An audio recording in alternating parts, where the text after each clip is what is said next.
My parents forced me to drop out of Harvard because my sister, the golden child, didn't get accepted. I refused, so they kicked me out. Years later, when my mom was diagnosed with cancer, she came begging for free surgery. I just said, "Ask your golden child." The acceptance letter was still in my hand when Dad told me I wasn't going. I was standing in the kitchen, spring afternoon, late April, sun coming through the window over the sink, the Harvard seal embossed at the top of the thick cream paper, crimson border, my name in bold black type. Congratulations. My fingers were shaking. "You're not going," he said again. Mom stood behind him, arms crossed over her chest. Her face was hard, set, like stone. I blinked. "What? You heard me. You're not going to Harvard." "Why?" My voice came out quiet, small, barely above a whisper. "Because your sister didn't get in." I looked at both of them, waiting for the punchline, waiting for them to smile and laugh and say they were kidding. April Fools, even though it was late April. "Congratulations. We're so proud of you." They didn't smile. They didn't laugh. Their faces were serious. "Final. Emma worked just as hard as you," Mom said. Her voice was cold, clipped. "Final. It's not fair that you get to go to Harvard and she doesn't. It would destroy her. Absolutely destroy her. Hurt her too much. You know how sensitive she is, how she compares herself to you. So I have to." "What? Not go? Turn it down? Decline?"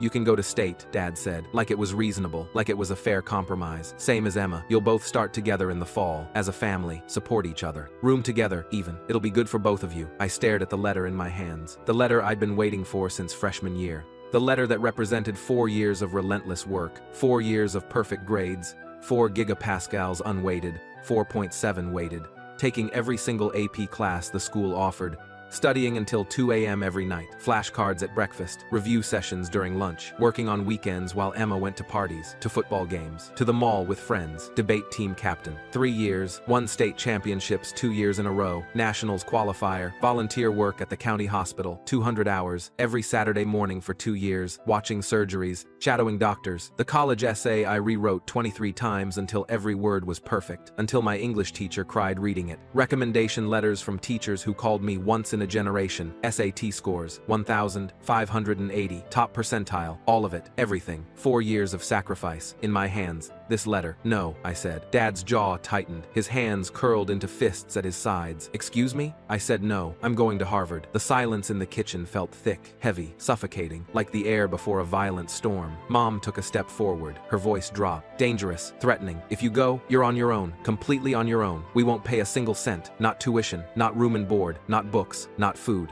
Nothing. I have scholarships, full financial aid package. We won't help you with anything," she interrupted sharply. "Not health insurance, not a phone plan, not emergency money, not travel home, not anything. You walk out that door to go to that school. You're not our son anymore. Do you understand? You're choosing Harvard over your family." The words hit like a physical slap. I looked at her, really looked at her, at the woman who'd raised me, who'd read me bedtime stories when I was little, who'd taught me to ride a bike, who'd kissed my scraped knees, who'd celebrated my first A+.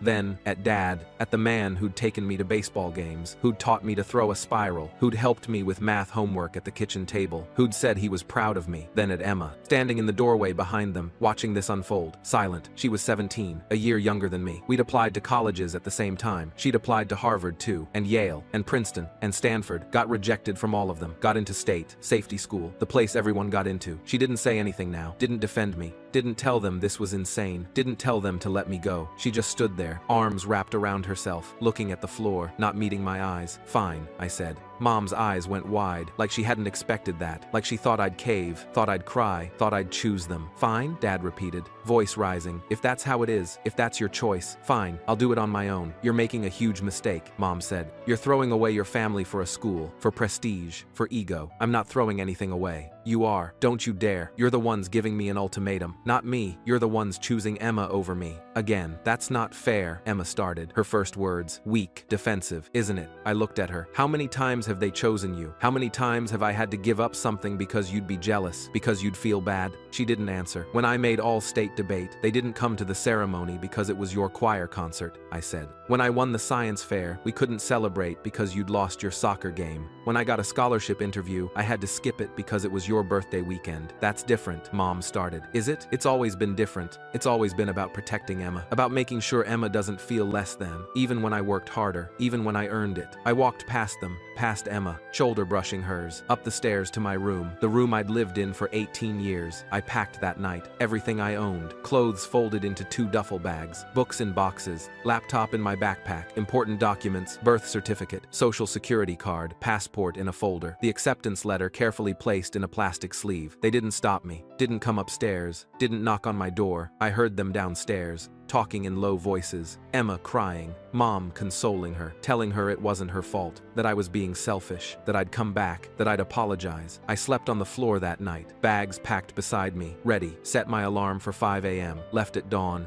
Before they woke up, caught a Greyhound bus to Cambridge for admitted students weekend, used money I'd saved from birthday gifts and a summer job, didn't leave a note, didn't say goodbye. I went to Harvard, that fall on scholarships and loans, full financial aid package, but it wasn't enough. It was never enough. Tuition covered, room and board covered, but books cost $1,000 a semester, food beyond the meal plan, clothes, toiletries, medicine when I got sick, a winter coat because I only had one and it was falling apart. I worked 3 jobs, dining hall during breakfast and lunch shifts, library on Tuesday and Thursday nights, tutoring rich prep school kids on weekends, $50 an hour, cash. I slept 4 hours a night, sometimes less. Sometimes I'd fall asleep in the library and wake up at 3 a.m. with my face on a chemistry textbook. Survived on coffee and vending machine snacks, ramen, granola bars, whatever I could afford. I didn't come home for Thanksgiving, couldn't afford the bus ticket, stayed in the dorm, worked extra shifts, ate sad dining hall turkey alone. I didn't come home for Christmas, same reason, stayed in the nearly empty dorm, watched snowfall, worked, studied. They didn't call, didn't text, didn't send money or cards or care packages. Radio silence, complete silence, like I died. I checked Facebook once, saw photos of them at Thanksgiving, at Christmas, Emma smiling, opening presents, Mom and Dad hugging her, no empty chair, no mention of me, like I'd never existed. I deleted my Facebook account after that. I graduated pre-med, 4 years, magna cum laude, almost summa, top 5% of my class, Phi Beta Kappa, Golden Key, every honor society. I got into Johns Hopkins School of Medicine, top program in the country, full scholarship, MD divided by PhD program, 8 years total. Then, surgical residency, general surgery, 5 years, 80-hour weeks minimum, sometimes 100. Sometimes I worked 36 hours straight, slept in on-call rooms, lived on hospital coffee and vending machine food, again, then fellowship, surgical oncology, cancer surgery, 2 more years, specialized in pancreatic and liver cancers, the hard ones, the ones most surgeons wouldn't touch, 12 years total, from college graduation to attending physician, 12 years of brutal, relentless work, of sacrifice, of proving myself, of becoming the best. I became one of the top cancer surgeons on the East Coast, published over 40 papers, speaking engagements at conferences worldwide, patients flying in from California, from Texas, from abroad. I didn't tell my parents, didn't send announcements, didn't invite them to my medical school graduation, my white coat ceremony, my wedding to another surgeon I met during residency, anything. I changed my phone number, moved across states, built a life they knew nothing about. Emma dropped out of state her sophomore year. I heard through a distant cousin who didn't know we weren't speaking. She'd failed most of her classes,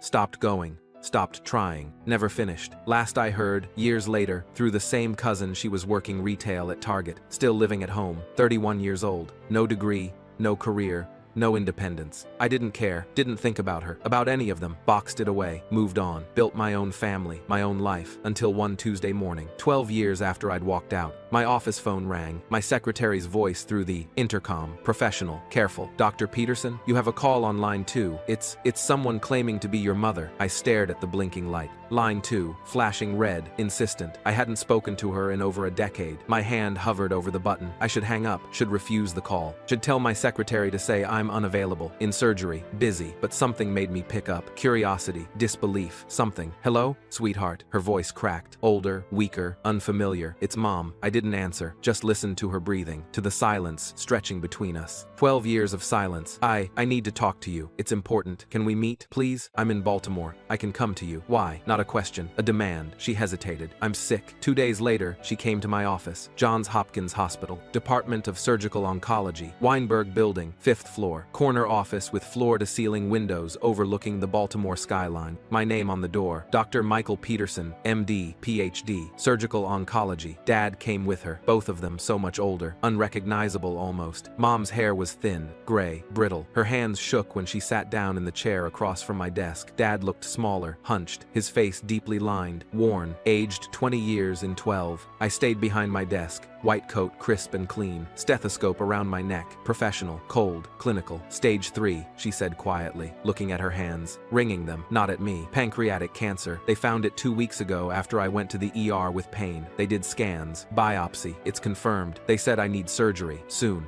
Very soon, or it'll spread. I nodded, pulled out a notepad, took notes, clinical notes, diagnosis, stage, timing, kept my face blank, expressionless. The surgeon, they referred me to Dr. Williams at University of Maryland Medical Center. His schedule is backed up, months out. They said the wait could be dangerous. But you, she finally looked up at me. Her eyes were red, wet, pleading. You do this. Pancreatic cancer. You specialize in it. We looked you up. Read about you. You could do the surgery. You could save me. I set my pen down carefully, deliberately. You're one of the best in the country, Dad added. His voice was hoarse, desperate. Maybe the best. Everyone says so. Your success rates, your publications, please. We're begging you. I leaned back in my chair, leather creaking. The office was quiet, just the hum of the air conditioning, the distant sound of a page over the hospital intercom. Doctor? Chen to the ICU. You want me to operate on you, I said. Flat, emotionless, clinical. Please. Mom's voice broke completely, shattering. I know we haven't talked. I know things ended badly, but you're my son. You're a doctor. You save people. That's what you do. That's your oath. Your calling. Please. I looked at her, really looked at her, studied her. The woman who told me I wasn't her son anymore if I walked out the door 12 years ago. The woman who chose Emma over me, who demanded I sacrifice my future, Harvard, my dreams, everything for her golden child, who cut me off completely when I refused. How's Emma? I asked. Mom blinked, confused. What? Emma, your other child, your golden child, the one I gave up Harvard for. How is she doing? Dad's face darkened, reddened. That's not relevant. No, I said. My voice was calm, steady, surgical, sharp. I want to know. Did she become a doctor? Did she graduate college? Did she become anything? Accomplish anything? Mom's hands twisted in her lap, wringing, shaking. She didn't answer. She's working, Dad said. Defensive. She has a job. Doing what? Silence. She's working retail, I said, answering my own question. Target, I heard. Living at home still. 31 years old. Dropped out of state after a year and a half. Never finished her degree. Never did anything. Right? Mom's eyes filled with tears. She's going through things. Things, I repeated. And I went through medical school and residency and fellowship, while working 3 jobs, while living on 4 hours of sleep, while eating vending machine food because I couldn't afford real meals, while you didn't call me once, didn't check if I was alive, didn't care. We thought, Dad started. You thought I'd come crawling back. You thought I'd fail. You thought I'd apologize. You thought you were teaching me a lesson. I stood up, walked to the door, opened it wide. I think you should ask Emma to help you, I said. Mom's face went white, completely white, bloodless. You can't be serious. Michael, please, you told me I wasn't your son. You meant it. For 12 years, you meant it. You didn't call, didn't write, didn't acknowledge my existence. So go ask your real child for help, your golden child, the one you chose. Please. Her voice broke. She started to stand, legs shaking, barely able to support herself. Dad caught her arm. I have other patients, I said. People who didn't throw me away when I chose my own future. People who didn't give me an ultimatum. People who didn't erase me from their lives. Dad stood. His face was red now, furious. You'd let your own mother die? What kind of doctor are you? What kind of person? I met his eyes, held his gaze, steady, unflinching. You let your own son go, I said. You cut me off completely. Told me I was dead to you, unless I gave up my dreams for Emma. What kind of father does that? That's different, is it? How? He had no answer, just stood there, mouth opening, closing. Get out, I said. Mom started crying, sobbing, full breakdown. Please. I'm begging you. I'll apologize. I'll do anything. I'm sorry. I'm so sorry. Just please, save me. I'm your mother. Did you apologize 12 years ago? I asked. Did you call me? Did you check if I was alive? If I was okay? If I had food? If I had money for medicine when I got sick? Did you care at all? Silence. Just her sobbing. No, I answered for her. You didn't.